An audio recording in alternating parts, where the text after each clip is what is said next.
तो आइए सुनते हैं आज की वीडियो में खौफ और दहशत पर मबनी एक पुरअसरार कहानी।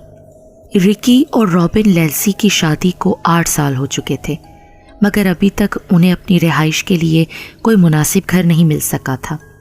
जो मकान भी मिलता वो बस गुजारे लायक ही होता। उनकी ये तलाश अभी तक जारी थी। एक दिन दफ्तर से घर वापस जाते हुए इलाका काफ़ी अच्छा और पुरसकून था, माहौल भी अच्छा लग रहा था। उसने इस मकान को अंदर से देखने का फ़ैसला कर लिया। ये एक पुराना मकान था जिसको मुरम्मत की ज़रूरत थी, लेकिन रिकी को ये ठीक ही महसूस हुआ। वो जल्दी जल्दी अपने कमरे के अपार्टमेंट में पहुंचा और ये खुशखबरी अपनी बीवी रॉबिन लेल्सी को सुनाई और उसे साथ लेकर ये मकान दिखाने ले गया। रॉबिन को भी ये मकान बहुत पसंद आया। यह मरकज़ी सड़क से कुछ ही फासले पर एक छोटे से मोहल्ले में था। घर के सामने एक छोटा सा बागीचा भी था। सबसे बड़ी बात ये कि रिकी का दफ्तर भी यहाँ से करीब ही था। उनको ये मकान मुनासिब कीमत पर मिल गया। घर खरीदने के बाद रिकी ने उसकी मुरम्मत का काम शुरू किया, जबकि रॉबिन ने अंदरूनी सजावट का जिम्मा लिया। सिर्फ 1 माह बाद उन्होंने मकान की मौजूदा हालत बदल कर रख दी। बैरूनी दीवारों पर सफ़ेद पेंट हो गया, दरवाज़ों पर नया रंग कर दिया गया, फ्रंट पोर्च की छत तब्दील हो गई, पौधों की काट छांट कर दी गई। अब यह जगह बहुत अच्छी लग रही थी। आखिरकार उनको अपना घर मिल ही गया था। इस घर में पहले चंद साल सब ठीक रहा। पड़ोसी काफ़ी दोस्ताना थे। जब वो इस घर में मुंतकिल हुए तो पड़ोसियों ने उनके एजाज़ में इस्तकबालिया दावत का इंतज़ाम भी किया। सब कुछ ठीक चल रहा था, मगर फिर एक दिन सामने वाले सहन में एक काला बिल्ला नज़र आया। उसे रिकी ने वहाँ से भगाने की बहुत कोशिश की, मगर बिल्ला तो बिल्कुल ही ढीठ निकला। रिकी के चीखने चिल्लाने के बावजूद उसने वहाँ से जाने से इनकार कर दिया। ये बिल्कुल स्याह रंग का पीली आंखों वाला एक बड़ा सा बिल्ला था, जो सहन में नीम के दरख्त के नीचे बैठा रिकी को घूर रहा था। उस वक्त रिकी पोर्च में बैठा हुआ था। इस बिल्ले को देखते ही रिकी को अपने जिस्म में एक झुरझुरी सी महसूस हुई। उसके पूरे जिस्म पर एक खौफनाक एहसास छाता जा रहा था। उसे इस किस्म की बिल्लियों से बड़ी वहशत होती थी और वो उनसे खौफ महसूस करता था। उसने पढ़ रखा था कि इस किस्म की बिल्लियाँ चुड़ैलों, जिन्नों और भूतों वगैरह को देख सकती हैं, और अगर कोई काली बिल्ली रास्ता काट जाए तो फिर खुदा ही मालिक है। रिकी इस बिल्ले की यहाँ मौजूदगी की वजह से अपनी बीवी रॉबिन को तो मुर्द इल्ज़ाम नहीं ठहरा सकता था, मगर वो समझ रहा था कि ये खौफनाक बिल्ला यहाँ सिर्फ इस वजह से है कि रॉबिन घर का कचरा, जिसमें खाने की बची हुई चीज़ें भी शामिल होती हैं, लापरवाही से घर के सामने वाले हिस्से में फेंक देती है। यकीनन ये बिल्ला उन्हीं चीज़ों को खाने यहाँ आता होगा, और फिर जब बिल्ले ने देखा होगा कि इस घर के सामने बिला नागा खाने पीने को वाफिर मिल जाता है, तो इस जगह को अपना मुस्तकिल मस्कन बना लिया होगा। ये काला बिल्ला बहुत सेहतमंद और मजबूत लग रहा था, बहुत मोटा ताज़ा था। रिकी को आदत थी कि जब फारिग होता तो पोर्च में बैठकर ताज़ा हवा से लुत्फ़ अंदोज़ होता रहता। पड़ोसियों को आते जाते देखकर उनकी तरफ हाथ हिला देता। सामने बागीचे में लगे नीम के इस दरख्त की बदौलत हवा बहुत ताज़ा और ठंडी होती, मौसम बहुत अच्छा हो जाता। सर्दियाँ थोड़ी सख्त हो सकती हैं, लेकिन इसमें भी वो यहाँ बैठकर बच्चों को बारिश और बर्फ़ में खेलते देखने से बाज नहीं आता था। घर के सामने से गुजरने वाली सड़क थोड़ा आगे जाकर बाएं जानिब मुड़ जाती थी। उसके बाद वो एक ढलान की शक्ल में नीचे दरख्तों के ज़ख़ीरे से गुजरती हुई आगे चली जाती थी। जब भी रिकी अपने सिगार से लुत्फ़अंदोज़ होने के लिए बाहर आता, काला मोटा बिल्ला दरख्त के नीचे बैठकर उसे अपनी पीली आंखों से घूरता रहता। उसे देखकर रिकी का दिल धड़कने लगता। कई दफ़ा उसने इसका जिक्र अपनी बीवी रॉबिन से भी किया, मगर वो उसका मजाक उड़ा देती।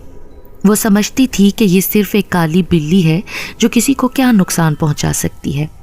रिकी उसको समझ भी सकता था, क्योंकि जब कभी रॉबिन उसके साथ होती, काले बिल्ले के देखने का अंदाज ही बदल जाता।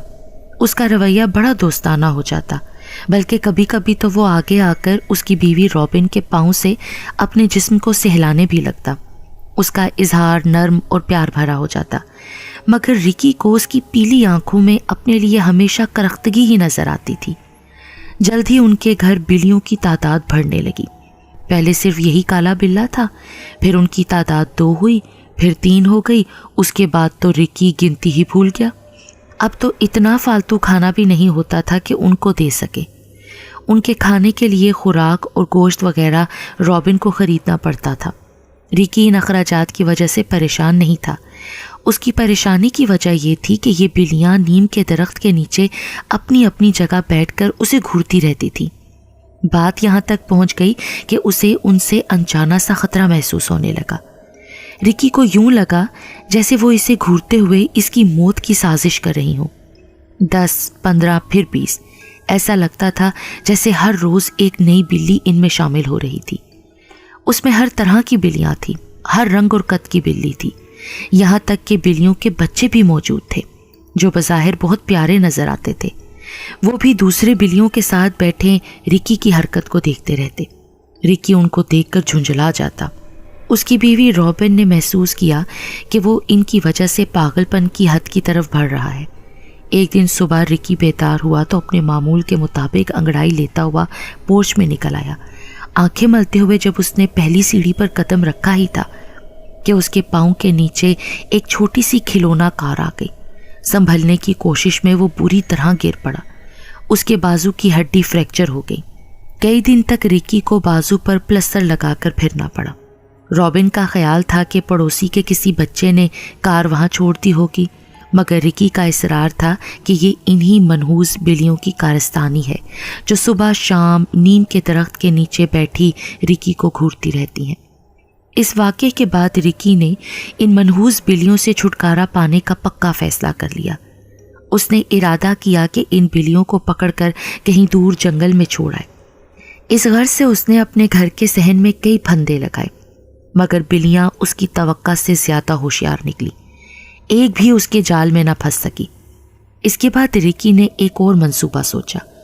اس نے فیصلہ کیا کہ بلیوں کے کھانے میں زہر ملا کر ان سب کو مار دیا جائے، اسی طرح ان سے جان چھوٹے گی۔ اس نے زہر کا بندوبست بھی کر لیا۔ اس کی بیوی رابن جب انہیں کھانا ڈالنے کے بعد گھر کے اندر جاتی تو رکی پھرتی سے ان کے اس کھانے میں زہریلی دوائی شامل کر دیتا، مگر وہ یہ دیکھ کر حیران رہ گیا کہ پہلے جس کھانے کو بلیاں نہایت رغبت سے کھاتی، اب وہ اس کھانے کو منہ بھی نہ لگاتی بلکہ اس کے بالکل قریب بھی نہ جاتی۔ چند ہفتے بعد سردی شدید ہو گئی، درجہ حرارت نقطہ انجماد سے بھی نیچے گر گیا، ہر چیز جمنے لگی۔ رابن نے رات کو سونے سے پہلے بلیوں کے پانی پینے والے پیالے میں تازہ پانی بھر دیا۔ اگلی صبح جب رکی دفتر جانے کے لیے گھر سے نکلنے لگا تو دروازے کے عین سامنے بلیوں نے رات کا رکھا پانی گرا دیا ہوا تھا جو زمین پر برف کی مانند جم چکا تھا۔ رکی کا پاؤں اس پر پڑا اور وہ پھسل کر گر پڑا۔ اس کی گردن ٹوٹتے ٹوٹتے بچی، یوں لگتا تھا جیسے کسی نے پیالے کا پانی جان بوجھ کر گرایا ہو۔ رکی نے اس کا الزام بڑے کالے بلے اور باقی بلیوں پر لگایا۔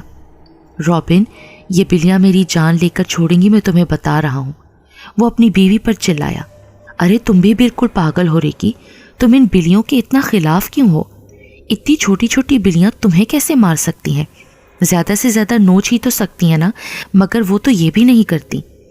لگتا ہے تمہیں نظر نہیں آ رہا کہ تمہاری یہ بلیاں کن نظروں سے میری طرف دیکھتی ہیں، لگتا ہے کھا ہی جائیں گی۔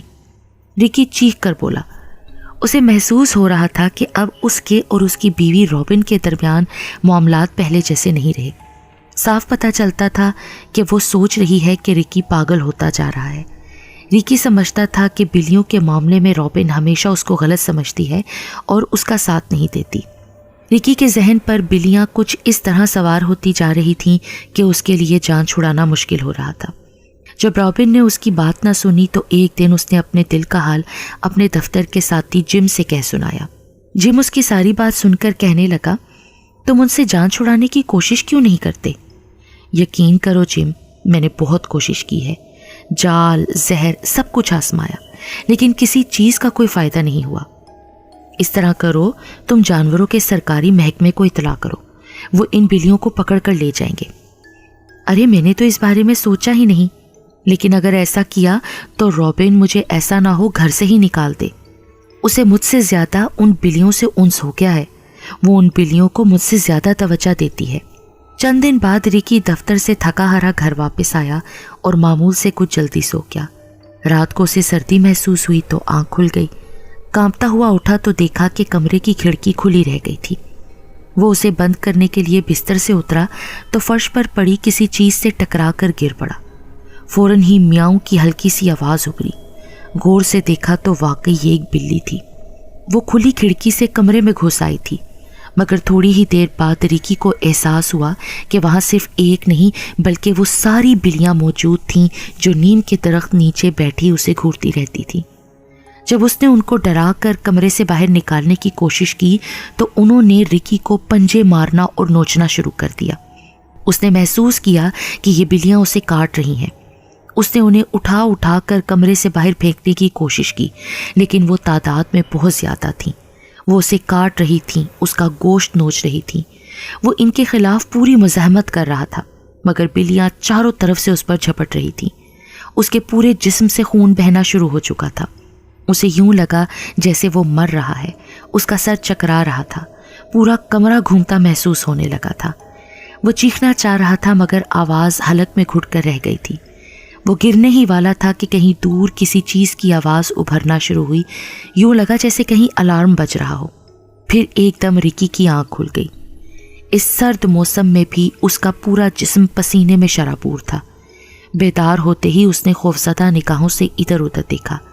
जब कहीं कोई बिल्ली नज़र न आई तो सुकून की एक गहरी सांस ली और फिर हाथ बढ़ाकर साइड टेबल पर रखा अलार्म बंद कर दिया। उसने खुदा का शुक्र अदा किया कि यह महज एक ख्वाब था, लेकिन यह बहुत हकीकी लग रहा था। जब रिकी ने रॉबिन को अपने इस ख्वाब के बारे में बताया तो वो अपने बुलंद आहंग कहके को रोक ना सकी। रिकी मुंह बनाता हुआ वॉशरूम में घुस गया। शावर लेते हुए भी वो इसी ख्वाब के मुतालिक सोचता रहा। अगले चंद हफ्तों तक बिल्लियों की तरफ से कोई ख़ास वाक़या रूनुमा ना हुआ। हर चीज़ मामूल के मुताबिक चलती रही, लेकिन अब रिकी महसूस कर रहा था कि बिल्लियों का रवैया उसके साथ कदरे मुख्तलिफ था। जब एक सुबह वो दफ्तर के लिए घर से निकला तो उस वक्त भी ढेरों बिल्लियाँ बाहर सहन में नीम के दरख्त के नीचे बैठी उसकी तरफ देख रही थी, मगर अब ऐसा लग रहा था जैसे वो मुस्कुरा रही हों। उसने सोचा कि शायद वो इसके साथ किसी किस्म की जंगबंदी चाहती हैं। शायद अब वो इसे पसंद करने लगी हैं या कम से कम इसे बर्दाश्त कर रही हैं। ये महसूस करके वो खुश सा हो गया, क्योंकि बिल्लियों के साथ उसकी जंग कुछ इस तरह की बन गई थी जिसे जीतना अब उसे ख्वाब महसूस होता था। ये उसके लिए नामुमकिन सी बात थी। उसने इसके बारे में मज़ीद नहीं सोचा, कार स्टार्ट की और बाहर सड़क पर निकल आया। कुछ आगे जाकर मोड़ के बाद सड़क की ढहलवान शुरू हो गई। रिकी ने कार की रफ्तार कम करने के लिए ब्रेक लगाई, मगर रफ्तार कम होने की बजाय ब्रेक का पैडल कार के फर्श पर जा लगा। ब्रेक ने काम करना छोड़ दिया था। वो एकदम घबरा गया। सड़क की ढहलवान पर हर लम्हे कार की रफ्तार बढ़ती ही जा रही थी। एक झटका लगा और उसका सर विंडशील्ड से टकराया। शीशे के टुकड़े उसके जिस्म को काटते हुए दूर तक चले गए। गाड़ी में हर तरफ खून बिखर गया। जब तेज़ रफ्तार कार एक दरख्त के साथ टकरा कर रुकी तो रिकी का बेजान जिस्म कार के दरवाजे को तोड़ता हुआ बाहर जा गिरा। हादसे की तहकीकात से ये बात सामने आई कि रिकी की कार ब्रेक की तार टूटी हुई थी और यूं लग रहा था जैसे किसी चीज़ ने अपने दांतों से उस तार को चबाया था। इसलिए इसे हादसा करार देकर फाइल बंद कर दी गई। रिकी की बीवी रॉबिन ने फ़र्ज शनासी के साथ अपने शोहर के मरने पर सोग मनाया, लेकिन उसके पास उसे तसल्ली देने के लिए बिल्लियाँ मौजूद थीं। इन जिनाती बिल्लियों ने रिकी की जान आखिरकार लेकर ही छोड़ी और उसकी बीवी रॉबिन को अपने ज़ेरे असर कर लिया। रॉबिन ने अपनी इन पुरअसरार जिन्नाती बिल्लियों के साथ इंश्योरेंस की उस रकम पर बहुत अच्छी ज़िंदगी गुजारी जो उसे रिकी की मौत के बाद मिली थी। अब वो अपनी इन पुरअसरार बिल्लियों के साथ बहुत खुश थी।